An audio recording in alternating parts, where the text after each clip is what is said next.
So when you go to a guru, you're supposed to surrender. You're supposed to do whatever they say. They don't care about who you are. They don't care about how much money you make. They don't care about how you feel. They don't care about what you want. When they say jump, you are supposed to jump. But there's a huge problem with this, is that this is exactly why people open themselves up to abuse. This is why the gurus get in trouble. You have to be incredibly spiritually powerful in order to not give into the temptations of taking advantage of those people. So we used to have these people called gurus who were known for having this mystical understanding of the universe and transforming your life through secret techniques. But there was a problem. These OG gurus started putting their peepees where they didn't belong, and their dedicated followers started doing things like poisoning people. So society as a whole kicked out these gurus, and in their place popped up something else, the self-help guru. And these gurus are gurus of a different breed. They're oftentimes influencers, content creators, people like myself who are offering the masses salvation, advice, tips, biohacks, life hacks, brain hacks, all of these things to improve your life and make your life way easier. But there's a problem with my brand of guru as well, which is that a lot of their stuff doesn't seem to work. Right? So if you look at the self-help industry today, it's a multi-billion-dollar industry. You have lots of content creators, you have influencers, you have all of these people that are offering you all of this stuff. And yet the world is moving in the wrong direction. Depression is increasing, anxiety is increasing, suicidality is increasing, dating is an absolute mess, despite the fact that there are all of these pickup artists and relationship gurus out there who are offering you all these easy tricks to make women fall in love with you and make men respect you and buy you things, right? Despite all these things, the problems are getting worse. And we also have financial gurus, but it's harder to buy a home than it's ever been. So something weird is going on where we have all of this advice, but things seem to be moving in the wrong direction. And that's because we've lost something incredibly important that the OG gurus were really good at.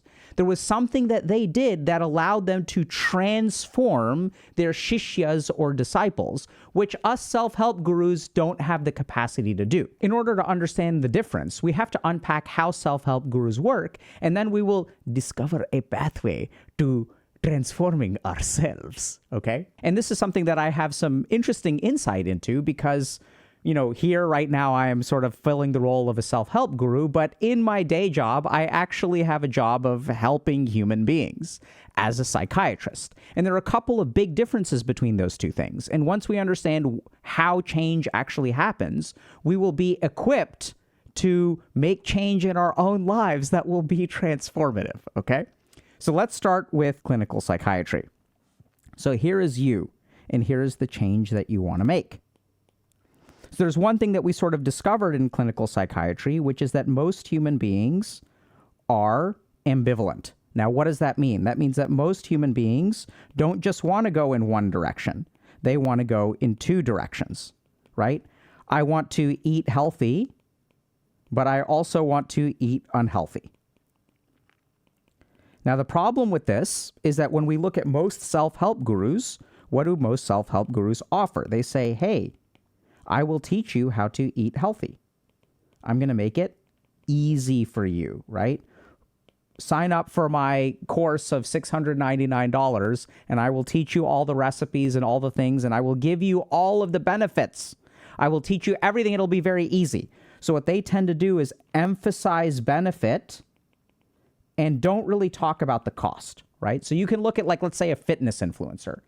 And all these fitness influencers will have web pages or Instagrams or whatever where they're looking super swole, and they'll say oh, I've developed some secret technique that will teach you some secrets about humanity that the EMF and the big pharma and the food industry don't want you to know. And if you do this, you will be able to look like me.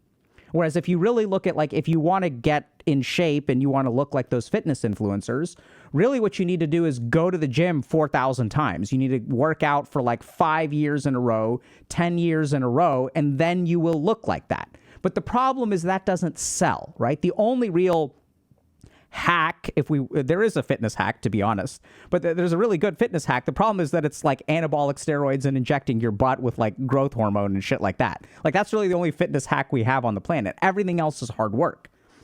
The problem is that when we look at fitness influencers or other kinds of influencers, other kinds of self-help gurus, what they sort of do is emphasize the benefit. And when I say when we look at, we fall into this category too, maybe we'll get into why that is. So they're always talking about the benefit. So the problem here is that anytime they tell you to do something, there is an expectation of a gain and a lack of emphasis on the cost. Now, this fundamental proposition that they make is actually probably the biggest problem with why self-help doesn't work. If we want to understand why implementing self-help is so hard, this, I think, is the best resource for it. So this is a book on motivational interviewing, which is an evidence-based technique that gets people to sustainably change their behavior. It's one of the most important tools in my tool belt when I'm working with someone with an addiction. So if you think about an addiction, this person wants to quit the substance or behavior, but then they're also drawn to the substance or behavior. So if we look at fundamentally, like anytime human beings want to change, they don't just want to change, they want to change and they want to stay the same at the same time. So the problem with self-help is that they basically offer us, they have this idea of a gain over here where you are happy, but they don't really think about the cost. And then when you start to implement some kind of change, when you start to implement whatever the self-help guru tells you to do, you run into a problem. So all of them involve being simultaneously pushed or pulled in at least two opposite directions. The more you move toward one choice, the clearer its disadvantages become, and the more its opposite appeals, right? So let's think about what that sentence says. So, when you are given advice by a self-help guru, you are over here, and then you envision your happy self, right? Here's the value. You're going to be a swolger, right? You're going to be swole like everyone tells you, like, oh, just do this thing and you're going to be swole. But you're not really aware of the cost. Now, as you start moving in this direction, the cost actually increases, right? Every time you work out, you were looking at being super swole, but when you actually go to the gym, you don't feel good, you feel nauseous, you feel embarrassed, you feel like you have all of this, you have so far to go, you're never going to get there, you always give up. All of this negativity arises. And then here's the other problem. When you actually go to the gym, right? So here's the happy you that you're moving towards, and now the cost is increasing. Playing video games becomes more appealing. Oh, I'll just work out at home, right? So the closer you move towards your goal, there's almost this rubber banding effect where the closer you move towards your goal, the more you actually want to move in the opposite direction. And this is the crux of the problem, is that the self-help gurus will focus on the benefits, but not focus on the costs. And why do we do that? Because we are living in an attention economy where if we sort of tell you, hey, this kind of thing probably won't work for you, and it's going to take you basically, if you want to get into shape, work out for 4,000 days in a row. Like if anyone says that, that's probably the safest, easiest way to get healthy, but no one is going to click on that. Everyone already knows that, right? So there's the tricky thing is that the most important solutions are kind of known to everyone. Now let's think a little bit about how the OG guru is different, and then we'll get to some neuroscience, which is really fascinating. Here's how the OG guru works. They'll tell you go to an ashram, right? You go to a monastery. This is what I spent 7 years doing. So guru comes up to you and says, here's a bag of rice. And you're like, okay. And then they take the bag of rice and they toss it out onto the floor. So the rice goes spilling everywhere. They give you a pair of chopsticks. They're like, pick it up. And I'm like, what? So I start picking up the chopsticks kind of one grain at a time, right? And then I fill up the thing and I'm like, okay, I guess I'm training in something. This is like, I guess there's some secret technique here. And I go give the guru the bag of rice and he's like, good job. Takes the rice, dumps it out. He's like, do it again. I'm like, what? And so I'm like, okay, fine. I'm going to do it again because this is what the guru tells me to do. So I do it a second time, do it a third time. This goes on not just 2-3 times, 1 month, 2 months, 3 months. And then I'm here to learn meditation. I'm here to learn yoga. I'm here to transform myself. And this guy, all he ever does is takes the rice, dumps it out every single day and tells me to pick it up with a pair of chopsticks. So this is how gurus work, because on the path, if you're working with a guru, the most important thing is this concept of surrender, Okay? So when you go to a guru, you're supposed to surrender. You're supposed to do whatever they say. They don't care about who you are. They don't care about how much money you make. They don't care about how you feel. They don't care about what you want. They don't care about your goals. They don't care about any of that stuff. They tell you to do something. When they say jump, you are supposed to jump. But there's a huge problem with this is that this is exactly why people open themselves up to abuse. This is why the gurus get in trouble. Because when you have a bunch of disciples who are doing exactly what you say, you have to be incredibly spiritually powerful in order to not give into the temptations of taking advantage of those people. The other problem with the OG gurus is that many of them are what I would call false gurus. They haven't gone through the level of spiritual training, but since the tradition demands surrender, they're like, sweet, I'm going to be a mega guru. I'm going to have everyone surrender to me, turn over their bank accounts, and it's going to be Gucci. I'm going to get to do whatever I want to. And then they do all kinds of psychological gymnastics to justify the abuse that they heap on their disciples. But let's forget about all that and go back to how this actually works.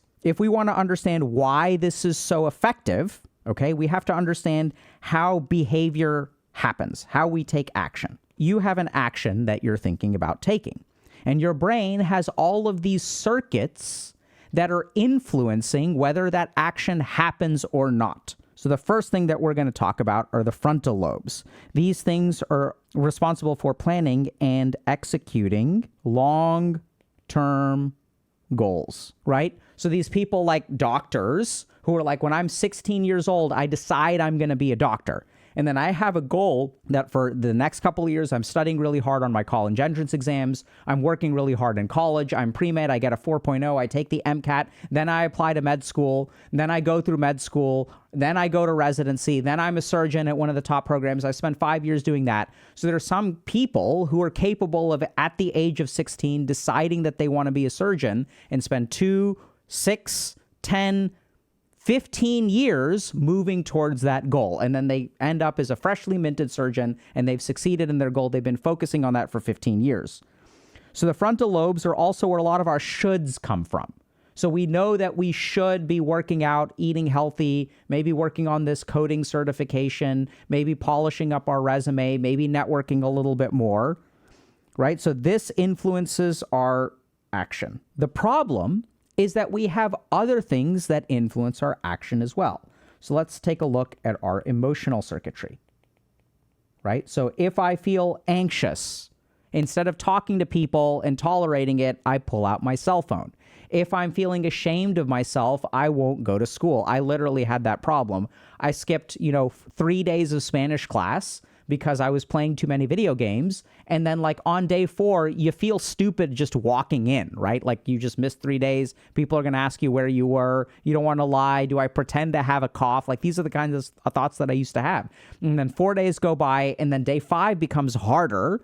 And now that you've missed 1 week, catching up on day 6, next Monday becomes even harder. So every day that goes by, the shame increases and it becomes harder and harder and harder to fix it.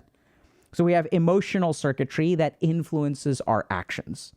And then we have, this is a super simple diagram, we have our dopaminergic circuitry, like our nucleus accumbens, which also influences our actions. So the nucleus accumbens is what gives us a sense of pleasure and motivation, right? So this is where when I play a video game, I want to play it again. So these are the 3 things within you that basically fight over determining what kind of action you take. Now, how do we decide who wins? So this is where I want y'all to understand a very simple principle of neuroscience. Whatever you practice gets better. So if I practice writing, for example, writing cursive over time, I will get better. If I practice headshotting people in an FPS, I will get better at that. Whatever your brain, the more reps your brain does, the stronger that neuronal wiring becomes. That's how things become easier for you. So let's take a look at what we're practicing in our day-to-day lives. So right now, let's start with this idea that all 3 of these circuits have an equal influence, okay?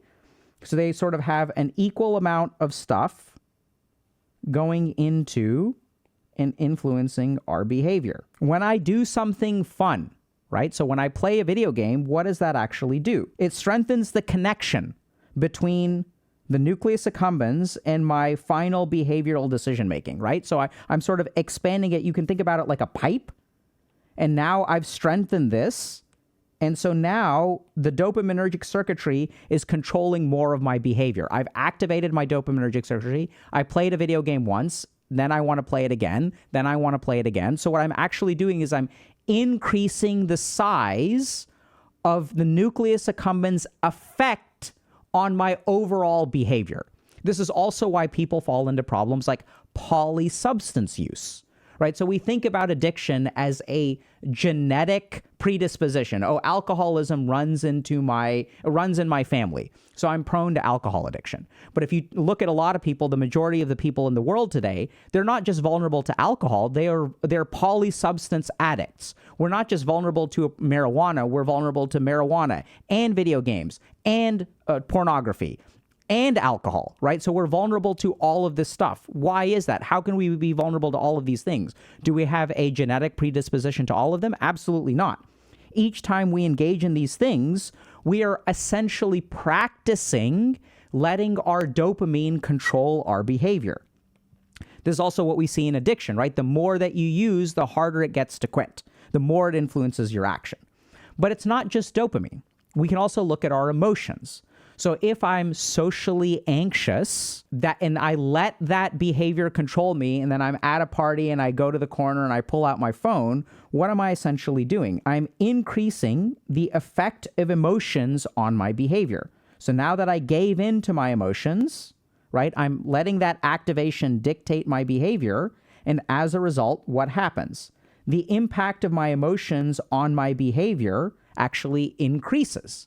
So it's kind of like I'm strengthening the connections between my emotional circuitry and what ultimately my action circuitry, let's call it that way, right?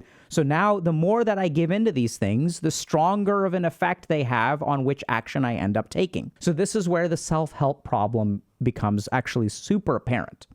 So when people, offer you self-help, what are they doing?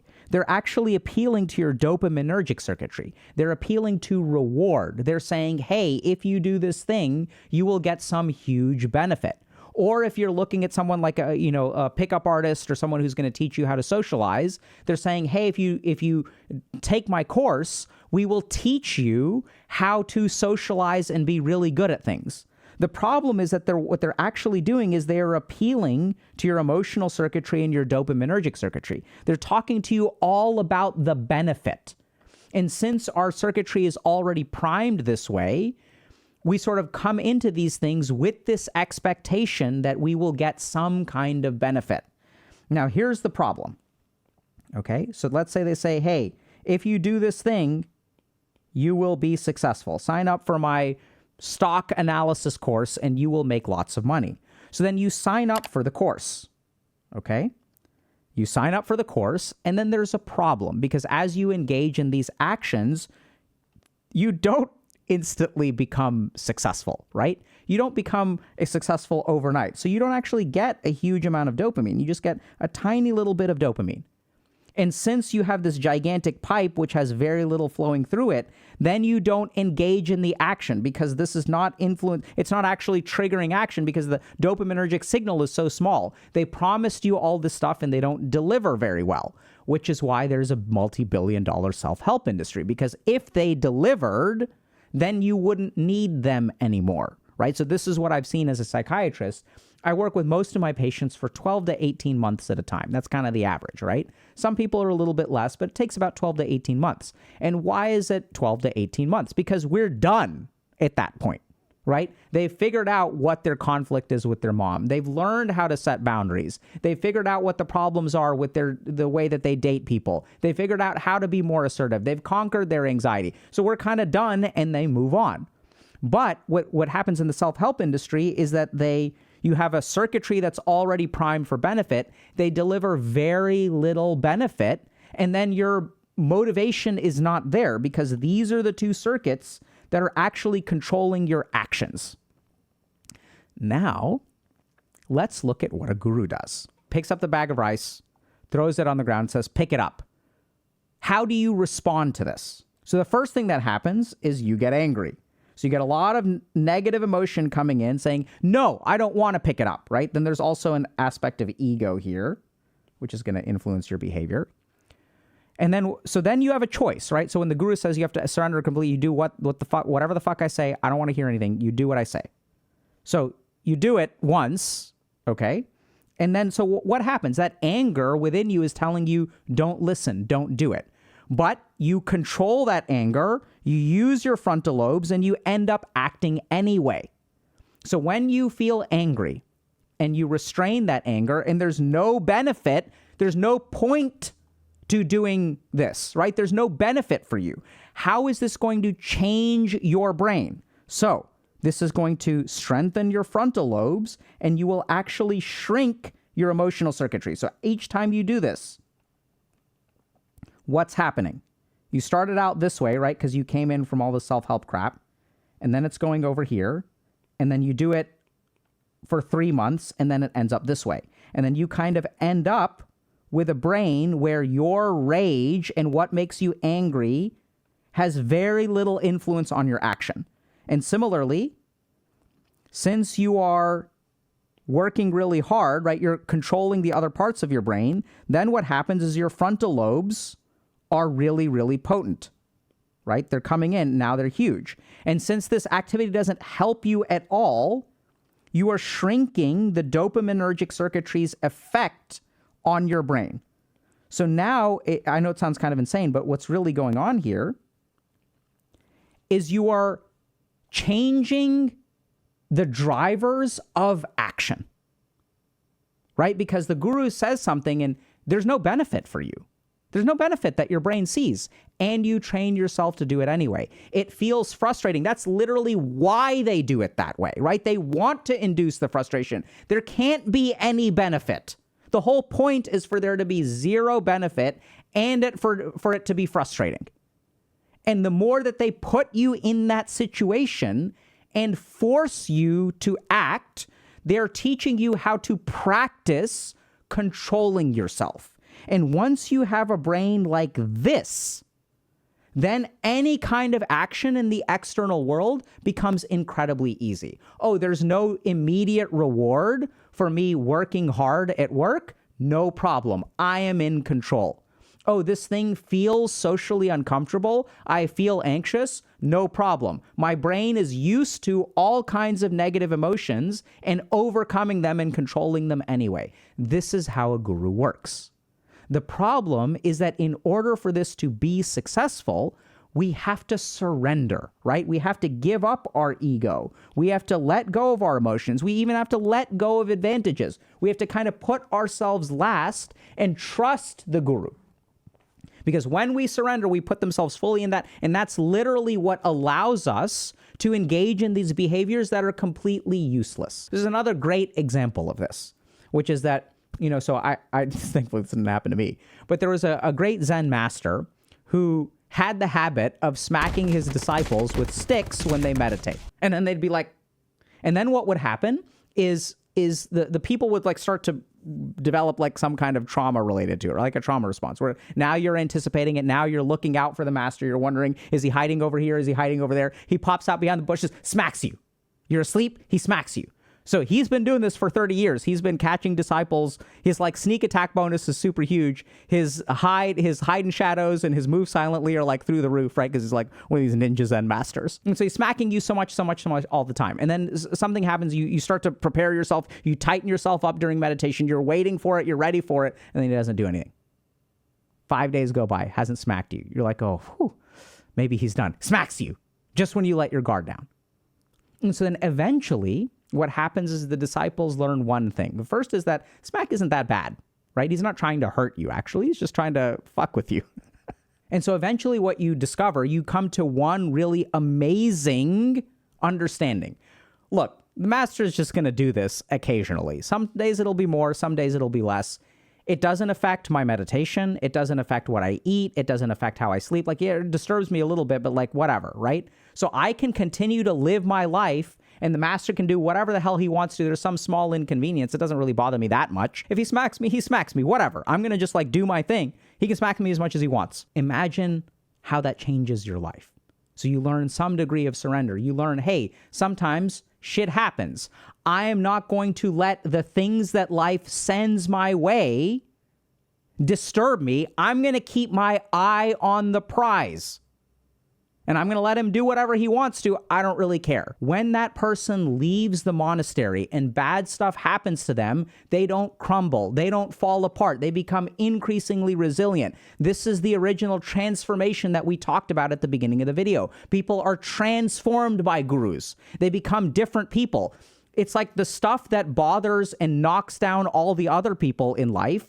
These people seem more resilient to it. And there's studies, piles and piles and piles of studies that show that meditative practice, which is just the tip of the iceberg, is really good at enhancing resilience, increases resilience by somewhere between 17 and 22%, enhances quality of life, enhances happiness, strengthens our frontal lobes, helps with ADHD, helps with schizophrenia, helps with depression, helps with anxiety, because we are training our brain. And that's what gurus were really good at. Now, we still have a problem because now we're kind of stuck, right? So here are the self-help gurus that are offering you lots of benefit, but not training your brain.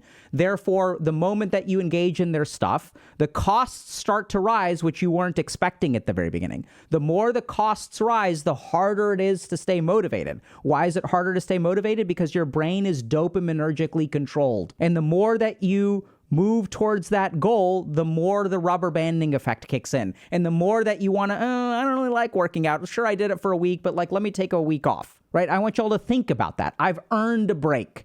The most toxic statement when you are trying to put your life together is, I've earned a break. What is that? I've earned a break is the mask that your laziness puts on, is the mask that your dopaminergic brain puts on.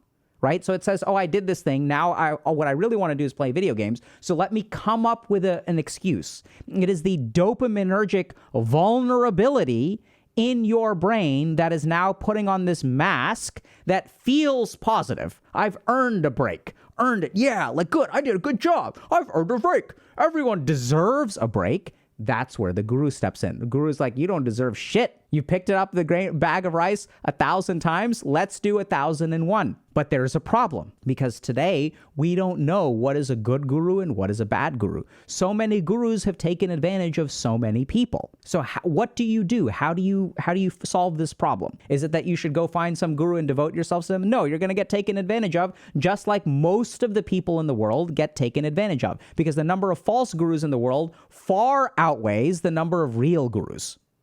So what do? You take the principle of the guru and you apply it to your own life. Sacrifice, surrender. So every day when you wake up, what is the guru truly teaching you? The guru is teaching you, do this thing with no benefit. It doesn't matter how you emotionally feel. You do the thing for the sake of doing the thing. So what I want y'all to do, and this is what sort of works when I teach it sort of in a clinical setting, is focus on the concept of sacrifice. Sacrifice for yourself. See, most of the time when we work with the self-help gurus, we are taking action for our benefit. If you sign up for this thing, you will be helped in this way, right? So we are ultimately acting for an advantage, for some kind of benefit for ourselves. So we are focusing on the benefit, and if the cost is too high, we're going to quit.